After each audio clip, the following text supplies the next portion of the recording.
रात का वक्त था। अरुण और उसके ऑफिस के दोस्त गोवा से अपनी पिकनिक करके लौट रहे थे।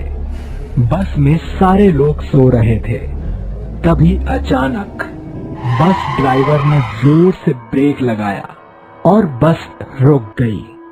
सबकी नींद टूट गई। फिर अरुण, अरे ड्राइवर भाई, क्या हुआ? बस क्यों रोक दी यहाँ? साहब, बस बंद हो गई है। ऐसे कैसे बंद हो गई बस? जल्दी से चेक करो। बस ड्राइवर बस को क्या हुआ ये देखने लगता है। तब तक एक एक करके ऑफिस के सारे लोग बस से नीचे उतरते हैं। अरे यार, ये क्या? कितनी देर लगेगी इस बस को ठीक होने में? हाँ देखो ना, कितना अंधेरा है। रास्ते पर एक भी गाड़ी दिख नहीं रही है। यहाँ तो आसपास सब कुछ बंद है। मुझे तो डर लगने लगा है। अरे डरने वाली कोई बात नहीं है। हम किसी सुनसान जगह पर नहीं है कि तुम सब डर रही हो। अभी थोड़ी देर में बस ठीक हो जाएगी और हम यहाँ से निकल जाएंगे। तभी बस ड्राइवर वहाँ आता है। साहब, पता नहीं बस को क्या हुआ है। मुझसे ये ठीक नहीं हो रही। लगता है कोई बड़ी प्रॉब्लम हुई है। बस को गैराज में ले जाकर ठीक कराना पड़ेगा। अरे बाप रे, तो आप क्या करें? ये बस तो आज चालू नहीं होगी और हमें तो किसी भी हालत में कल सुबह तक घर पहुंचना है। हाँ अरुण, लेकिन अब क्या करें? यहाँ से हमें दूसरी कोई भी बस नहीं मिलेगी। आखिर करें तो करें क्या? हमारे साथ लड़कियां भी हैं। हम रात भर ऐसे सड़क पर भी नहीं रुक सकते।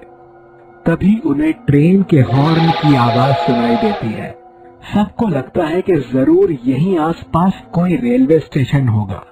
दोस्तों, लगता है कि यहाँ आसपास ही कोई रेल की पटरी है या फिर रेलवे स्टेशन भी हो सकता है। हमें देखना चाहिए। अगर हमें ट्रेन मिल गई तो हम आसानी से घर जा सकते हैं। हाँ, तुम सही बोल रहे हो। फिर सब भागकर देखने लगते हैं कि रेलवे स्टेशन कहाँ है। थोड़ी ही दूरी पर उन्हें एक रेलवे स्टेशन दिखता है। सब खुश होकर उस स्टेशन पर आते हैं। जैसे ही वो सब स्टेशन पर आते हैं, उन्हें अजीब अजीब आवाजें सुनाई देती हैं। कहीं दूर से कुत्ते के रोने की तो कहीं से बिल्लियों की आवाजें आने लगती हैं। अरे ये क्या? ये कैसी भयानक आवाजें आ रही हैं? मुझे तो बहुत डर लग रहा है। अरे ये स्टेशन तो बिल्कुल खाली है। यहाँ तो कोई भी नहीं है। अरे रात के 1 बज रहा है। इतनी रात को भला कौन होगा यहाँ पर? अरे लेकिन कब कौन सी ट्रेन आने वाली है ये कैसे पता चलेगा? कोई जाकर पता तो लगाओ। अरुण और भरत के साथ ऑफिस के कुछ और लोग भी इधर उधर देखने लगते हैं कि कहीं कोई जानकारी मिलती है क्या, लेकिन किसी को कुछ पता नहीं चलता। तभी अचानक फिर से ट्रेन के हॉर्न की आवाज के साथ ट्रेन के लाइट की रोशनी भी दिखाई देने लगती है। धीरे धीरे एक ट्रेन उनके सामने आकर रुकती है। उस ट्रेन से कोई भी नीचे नहीं उतरता। वो ट्रेन पूरी तरह खाली होती है। उस ट्रेन में से गंदी बदबू आ रही होती है। सब लोग हैरान हो जाते हैं। फिर से उस ट्रेन का हॉर्न बजता है और फिर, अरे चलो, हॉर्न बज गया, अब ये ट्रेन छूट जाएगी। तुम सब लोग ऐसे खड़े होकर इस ट्रेन को क्या देख रहे हो? अरुण, मुझे तो अजीब सा लग रहा है। देखो ना, ये ट्रेन बिल्कुल खाली है। कुछ गड़बड़ तो नहीं होगी ना इसमें? अरे ट्रेन में क्या गड़बड़ हो सकती है? पंकज ठीक कह रहा है। मुझे भी इस ट्रेन में चढ़ने से डर लग रहा है। अरे लेकिन इस ट्रेन में नहीं जाएंगे तो फिर क्या करेंगे हम लोग? कोई और रास्ता भी तो नहीं है।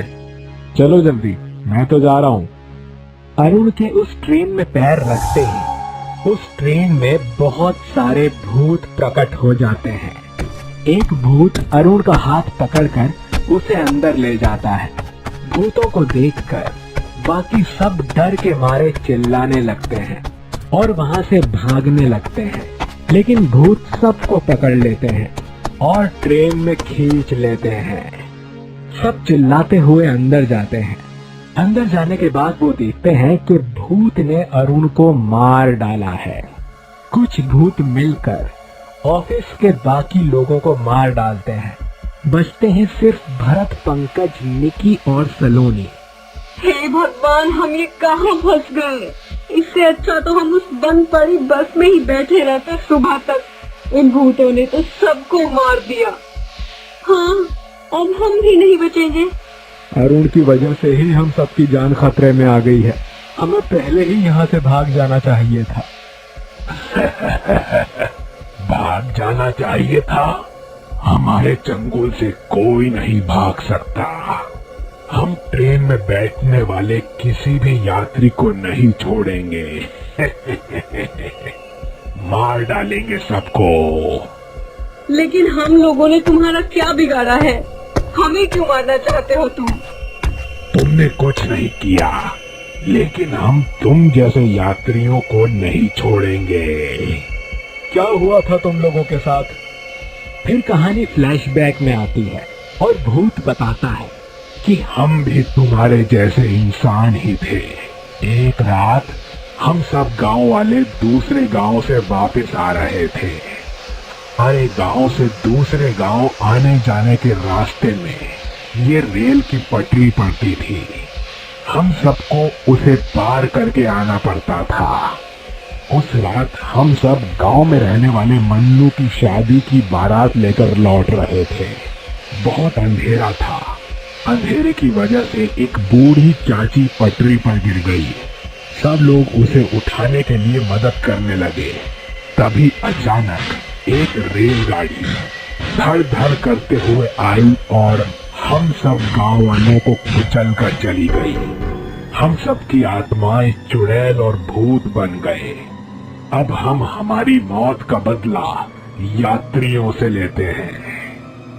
तुम लोगों के साथ जो हुआ वो बहुत बुरा था, लेकिन इन सब में हम जैसे लोगों का क्या दोष है? हम लोग तो, हमारी बस खराब हो गई और हमें घर पहुंचने की जल्दी थी, इसीलिए हमने ट्रेन से जाने का सोचा। हमारी कोई गलती नहीं है। वो सब कुछ मैं नहीं जानता, हमें तो सिर्फ बदला चाहिए। भूत भरत को उठाकर मारने ही वाला होता है कि तभी पंकज अपने गले से ओम का लॉकेट निकालता है और उस ओम को उस भूत के सामने पकड़ता है। ट्रेन वहीं के वहीं रुक जाती है। ओम का लॉकेट देखकर सारे भूत पीछे हो जाते हैं। पंकज उस लॉकेट को हाथ में पकड़कर ओम नमः शिवाय का जाप करने लगता है। अचानक से उस लॉकेट से तेज रोशनी निकलती है। उस रोशनी के भूतों पर पड़ते ही भूत घबरा जाते हैं। इस रोशनी से हमें तकलीफ हो रही है, दूर ले जाओ इसे।